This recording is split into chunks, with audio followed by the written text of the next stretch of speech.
Hey everyone, Jared James here, and welcome to episode 66 of the Jared James Show, where I'm going to talk about how to get your buyer's offer accepted in a competitive market, because let's face it guys, a lot of that is what's going on right now. You know, I was saying for the last few months that there is a surge coming, and one of the things we're hearing from a lot of our students, not just in the US, Canada, but all over the globe, is that they're in situations with limited inventory, they're making offers, there's a lot of other offers that are out there, and how do I get it accepted? It's frustrating, my buyers are getting frustrated. So I figured this is something we should probably talk about, okay? So I'm gonna talk about 3 ways to really get that advantage, 3 ways to really give your buyers an advantage, which is gonna make you look really good. We're gonna talk about on this show, we're gonna talk about how to improve the buyer's terms, okay? Their terms or their contingencies or things like that. We're gonna talk about having a letter from the buyers, okay, and what that looks like.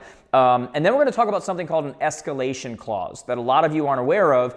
And even those that are aware of it, you're making some common mistakes when using it, and it's why your offers still aren't getting accepted, okay? And so that's one you're really going to want to take notes on, okay? So first off, one of the ways that you can get your offer accepted is by having a letter from the buyers that is submitted with the offer when it goes to the sellers, okay? And in that letter, you want to do things like you want to introduce them, you want to talk about what they love about the house. You want to stroke that seller's ego, and you want to talk about what their plans are for the house. You know, we just had a situation where one of our students showed us a sample example of the letter that they use, and for their buyers who were having who just had a child, they had a picture at the bottom with them head to head with their child in between. And they were talking about what was going to happen in that house and the love that would be moving in.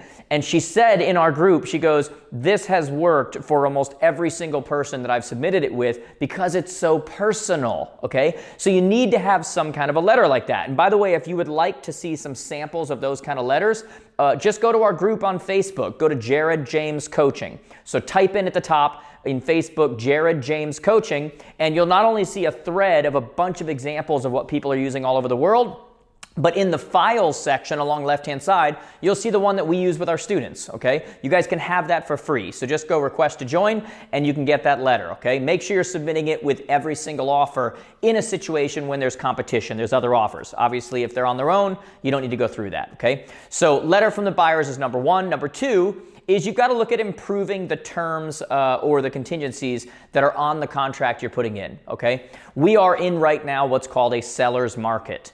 And so what that means is that a lot of times when you look at your terms and you look at things like the amount of deposit you're giving, the closing date, financing contingency when it's up, the inspection contingency, all of these kinds of things from a point of leverage are in the court of the seller right now, okay? And so people aren't always just motivated by price. Sometimes they're motivated by somebody who's going to close quicker. They're motivated by somebody who will give the seller time to find a house. That's a big one right now.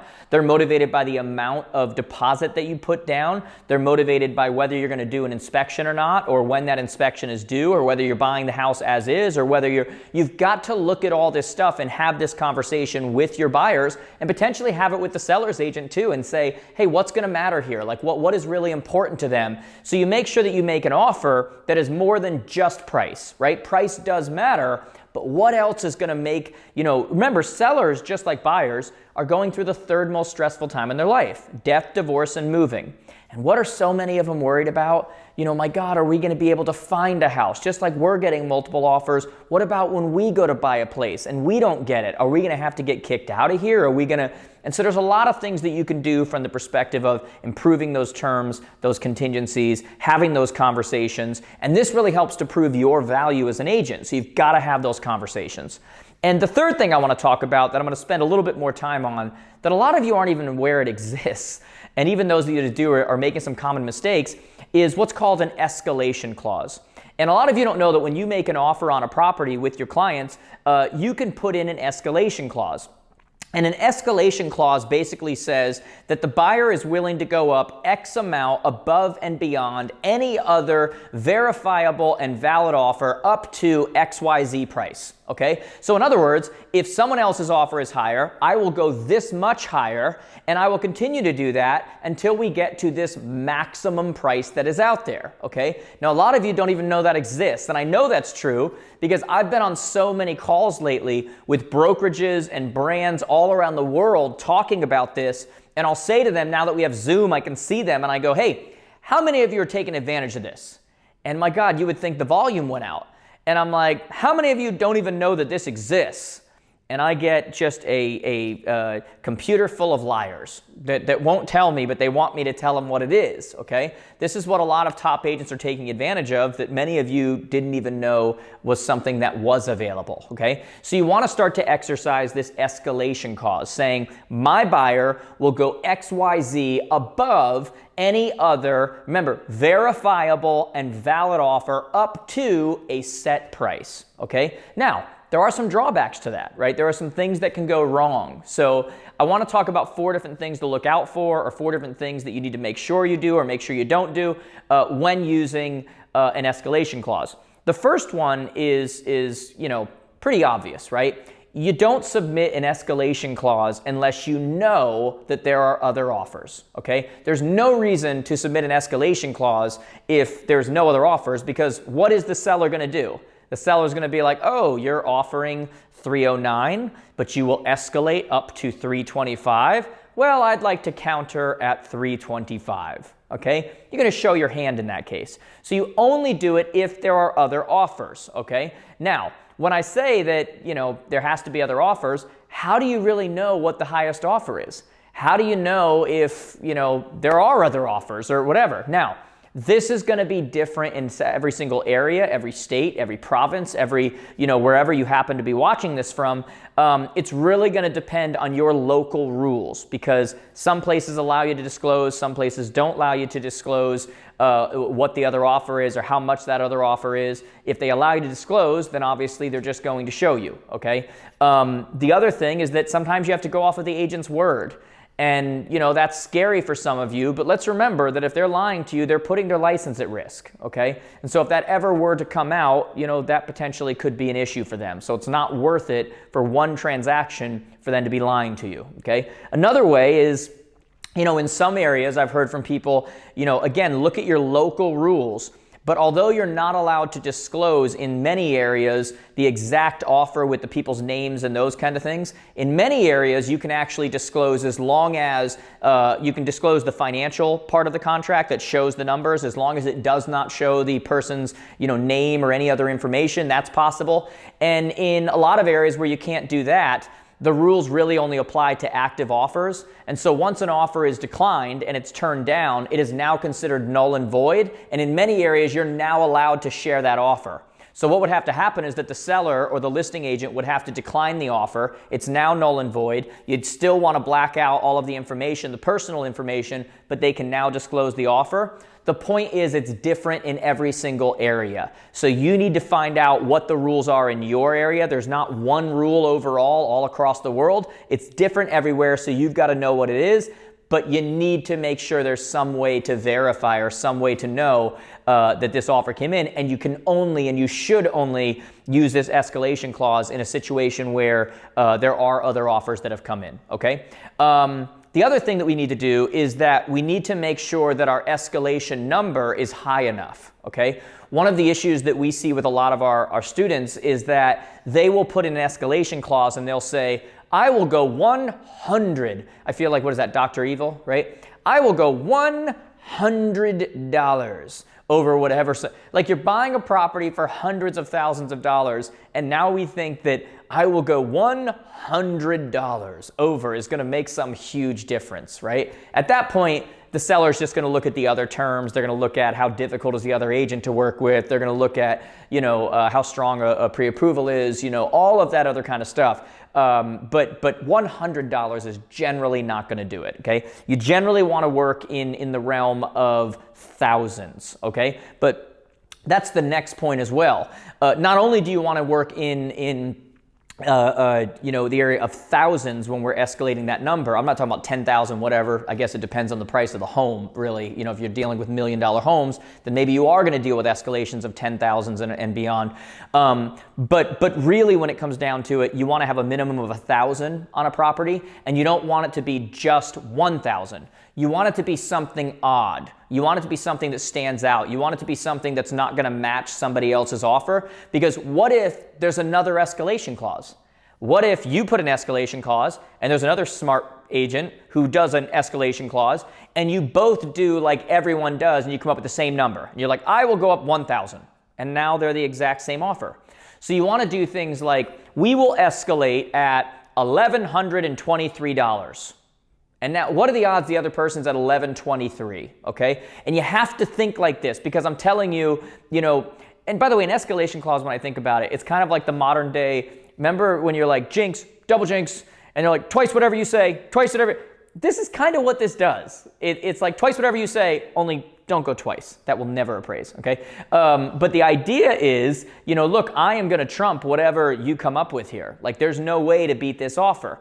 And you've got to think how people think. Like, the reason why, whenever people are negotiating, they eventually get to a point where they go, oh, let's just split the difference.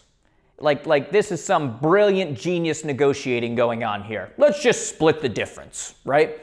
And that's how people think. You've got to think how normal people think. It's the reason why, if you've ever seen those, I don't know if they're magicians or whatever they are, when they go on these shows and they basically like start talking to someone and they write on their palm or they write on a piece of paper what the person's going to say or what the person's going to answer with before they do it. It's because of how the human brain works. Like, they basically train you to come up with the answer that they want you to do, and they know that if they say this and do it in a certain way, it makes you think of green, and if you say this and do it in a certain way, it makes you think of frogs, and if you do this, and they know how to train your brain where all of a sudden you come up with an answer, and they're like, was your answer? And they write it down. You're like, oh my God, this is amazing. Like, it's because that's how the human brain works, okay? As much as all of us like to think we're so different, we're really not. Like, all those kids in high school that were dressed up like goth because they were going to be different? Hey, Bill, all your friends are dressed up like goth too. Not that different. You're still just fitting into the crowd, okay? And so this is how people work. This is how they think. So you've got to think a little bit different. And don't just jump what most people would do and go, we go up 1,000. You got to go something odd, something that stands out, something that's not going to be the exact same thing, something like $1,123, $1,074, something like that. The very reason that many of you list a house instead of at $400, you list it for $399.9 so that you can stand out and get above that $400. Some of you need to list them at $399, $989. So it's different and it shows up. That's how you have to think from a marketing perspective and from a negotiation perspective when it relates to the things we're talking about now. The last thing that we really need to think about when you're doing an escalation clause, and one of the common mistakes that people make, is the appraisal. What happens if you do this escalation clause and then the property doesn't appraise? Because there's multiple offers and you go above what it is, and now you're in a situation where even if the property technically is worth that because it's supposed to be worth what the market's willing to pay, story for another day, you get an appraiser who says, well, we know it's a hot market, we know prices are rising, but I don't see any comps that have sold for that. And now you're in a situation where the appraisal doesn't add up. What do you do in that situation? Well, there's a couple different ways to look at this. There's one from the buyer perspective and there's one from the seller perspective. From the buyer perspective, if it turns out it doesn't appraise, that's like any other transaction. Hey, we offered to pay this. It doesn't appraise out. Now you've got to come up with something. You've either got to come up with the difference, or in many cases, you're telling the seller, hey, I can't pay more than it appraised for. Like, it's not allowed. You're not going to get someone else to be able to pay more. So if you drop me and go to someone else, they can't pay more because this is what it appraised for. But now you have leverage because you're the only one negotiating at that point. You're not up against 5 other offers. From a seller perspective, if you represent a seller and an escalation clause comes in, you need to add a clause to the contract that's going to do something like, hey, if this doesn't appraise, the buyer agrees to make up the difference in cash, or something like that. If they're really hot on it and they're able to do it, you've got to protect your sellers in that way, okay? So as you can see, guys, there's some really cool things you can do. You can take that letter from the buyers. Again, go on Facebook, Jared James Coaching. Go get the free template. You guys can start using that with people, seeing what other people are using. We all make each other better. I always say the smartest person in the room is always the room, So see what other people are doing. There's 12,000 agents in there from all over the world. So you want to do something like that. You want to improve your terms, your contingencies, those things. What can we do? Can we make it all cash? Can we do a bigger deposit? Can we do a shorter closing, a longer closing, inspection, no inspection? Start looking at those, having those conversations. And then the one that I really want you guys to understand is that escalation clause. This is like the next level. This is the Navy SEALs of real estate professionals, and you need to understand it in and out. And it's one more way in this world of disruption, this world of apps do everything, that you can prove your value and be the professional that ultimately made the difference for your people. In a competitive market, you are the reason they got the property, that they want to raise their family, that they want to spend the rest of their lives, you can be the reason. And that is powerful, and that leads to referrals, and that leads to you proving your value. And so let's make sure we're doing it. I would love a couple of things from you guys. Number one, you need to share this with your office, with other colleagues, because this is going to help a lot of you, okay? So make sure you do that. I'd also love for you to hit the thumbs up and leave me a comment below, guys. Let me know if you're doing that right now or if you're now going to. And if you have any best practices, go ahead and post them below. I would love that. Make sure you're subscribed, turn on those notifications, share this with someone else. I think this is going to be a really helpful video for so many of you that are in competitive markets right now. I hope to God it is. We put a lot of time in to make sure that we put out content that helps you guys. So hope you enjoyed it, guys. Talk to you soon.